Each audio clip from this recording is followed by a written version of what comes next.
सोनपेठ महावितरणचा लाजिरवाणा कारभार. दहिखेड परिसरात सलग तिसऱ्या दिवशीही अंधार. सोनपेठ महावितरणच्या ढिसाळ आणि अत्यंत बेजबाबदार कारभारामुळे सोनपेठ शहरातील दहिखेड परिसरातील नागरिक नरकयातना भोगतायत. दिनांक 16 रोजी दिवसभर आणि अख्खी संध्याकाळ उलटूनही या परिसरातील वीज पुरवठा सुरळीत करण्यात आलेला नाही. धक्कादायक बाब म्हणजे आज सलग तिसरा दिवस उजडला तरीही या भागात लाईट खंडितच आहे. महावितरणच्या या गंभीर दुर्लक्षामुळे नागरिकांचा संयम आता सुटलाय. दिनांक 16 रोजी ऐन संध्याकाळच्या वेळी त्रस्त झालेल्या नागरिकांनी जेव्हा महावितरणच्या फ्यूज कॉल केंद्राशी संपर्क साधला तेव्हा तेथील कर्मचाऱ्यांनी रात्रीचे कर्मचारी माझा फोन उचलत नाही, तुम्ही थेट अभियंता दहिपळे साहेबांना फोन करा असं सांगून हातवर केले. बसले एमसीबी मध्ये. काय म्हणले? एमसीबी मध्ये आलो तर आम्ही बाहेरचे लोक आहेत, ग्रामीणचे लोक आले तिथे लाईनमॅन. पर इथं कुणीच नाही दुसरं स्थानिकचं आपल्या शहराला दिलेले माणसं.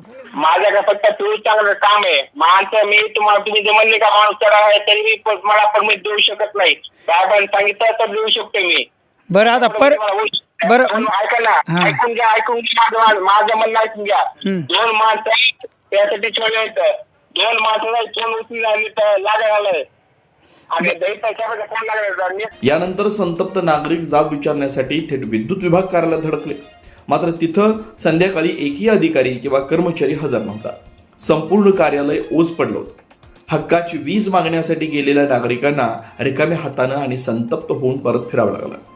त्रस्त झालेल्या नागरिकांनी कनिष्ठ अभियंता दहिपळे यांच्या मोबाईलवर एकामागून एक अनेक वेळेस कॉल केले. फोनची रिंग सतत वाजूनही अभियंत्यानं कॉल उचलण्याचं सौजन्य दाखवलं नाही.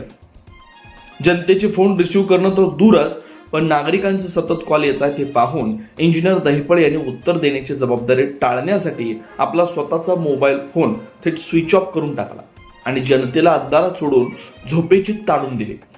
महावितरणच्या या अशा कामचुकार आणि मुजोर अधिकाऱ्यांमुळे नागरिकांना प्रचंड मानसिक व शारीरिक त्रासाला सामोरं जावं लागतं. बिल वसुलीत तत्पर, सेवेत मात्र ठणठणपाळ. वीज बिल वसुलीसाठी ग्राहकांना दमदाटी करणाऱ्या महावितरणला कोट्यावधींचा महसूल मिळूनही सलग 3 दिवस वीज देता येत नाही ही अत्यंत शरमेची बाब आहे. कर्तव्य विसरून जनतेला वेठीस धरणाऱ्या अशा अधिकाऱ्यांची वीज मंडळाला खरंच गरज आहे का, असा रोखठोक सवाल आता सोनपेठकर उपस्थित करतात. संकट समयी फोन बंद करून पळ काढणाऱ्या आणि कार्यालय सोडून गायब राहणाऱ्या अशा बेजबाबदार अभियंत्यांवर आणि कामचुकार कर्मचाऱ्यांवर वरिष्ठ पातळीवरून तात्काळ कठोर प्रशासकीय कारवाई झाली पाहिजे अशी जोरदार मागणी होते. जर या मुजोर अधिकाऱ्यांवर तात्काळ कारवाई झाली नाही तर महावितरण कार्यालयावर तीव्र आणि उग्र आंदोलन छेडण्याचा इशारा सोनपेठच्या संतप्त जनतेनं दिला. काय नेमकं प्रकार झालेला आहे विद्युत विभागाचा आणि काय सांगणार आहेत आपण?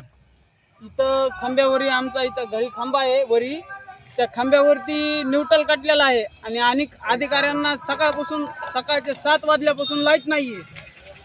ते आम्ही अधिकाऱ्यांना फोन लावला, अधिकारी फोन उचलत नाही आणि कारण की फोन स्विच ऑफ करून बंद केलाय मोबाईल. जनता न्यूज 24 ताससाठी सोनपेठवरून आमचे प्रतिनिधी आशिष दयानंद मुंडेंसह मी अवधूत, जनता न्यूज 24 तास सोनपेठ.